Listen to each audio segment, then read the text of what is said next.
দুবাইয়ের আলকুস লেবার ক্যাম্পে প্রায় ৩ লাখ শ্রমিকের বসবাস। এই শ্রমিকদের visa processing, ID renewal, medical fitness এবং নানা ধরনের ডকুমেন্টেশন কার্যক্রম সম্পন্ন করতে আগে দেরাবা বারদুবাইয়ের ডকুমেন্টেশন সেন্টারে যেতে হতো।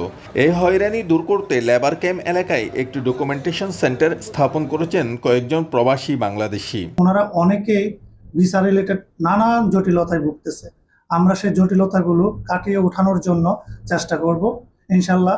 যেমন ফাইন রিমুভ, ভিসা ক্যান্সেলেশন। প্রবাসী বাংলাদেশিরা জানান, লেবার ক্যাম্পে থাকা অসংখ্য শ্রমিককে ভিসা প্রসেসিং, আইডি কার্ড নবায়ন, লেবার কার্ড নবায়ন, মেডিকেল সহ নানা ধরনের ডকুমেন্ট প্রসেসিংয়ের জন্য প্রায় ৩০ থেকে ৪০ কিলোমিটার পাড়ি দিয়ে দুবাইয়ের কেন্দ্রস্থলে যেতে হতো।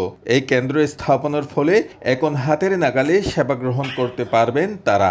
আলকুসের মধ্যে একটা অফিস উদ্বোধন করা হয়েছে যাতে তারা ডিউটির ফাঁকে ডিউটি শেষ করে আইসাও তাদের প্রয়োজনীয় কাজগুলো এখান থেকে সারতে পারে। যারা প্রবাসীরা আছে তাদেরকে আমরা আইনগত লিগালি যত প্রকার সার্ভিস আছে আমরা তাদেরকে দিতে সক্ষম। প্রবাসীদেরকে এই কথাটা বলতে চাই, আপনারা একজন সেবা গ্রহীতা হিসাবে যে প্রতিষ্ঠান থেকে সেবা গ্রহণ করছেন তাদের কাছ থেকে সেবা নেওয়ার আগে অবশ্যই রিসিভ ভাউচার বুঝে নিয়ে সেবা গ্রহণ করবেন।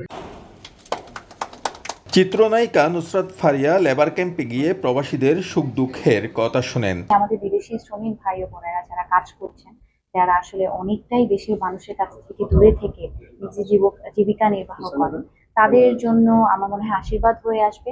এই সময় ভিসা বন্ধের বিষয়টি তুলে ধরে সরকারের কাছে দ্রুত ব্যবস্থা গ্রহণের আহ্বান জানান প্রবাসীরা। শিবলাল সাদিক, সময় সংবাদ, সংযুক্ত আরব আমিরাত।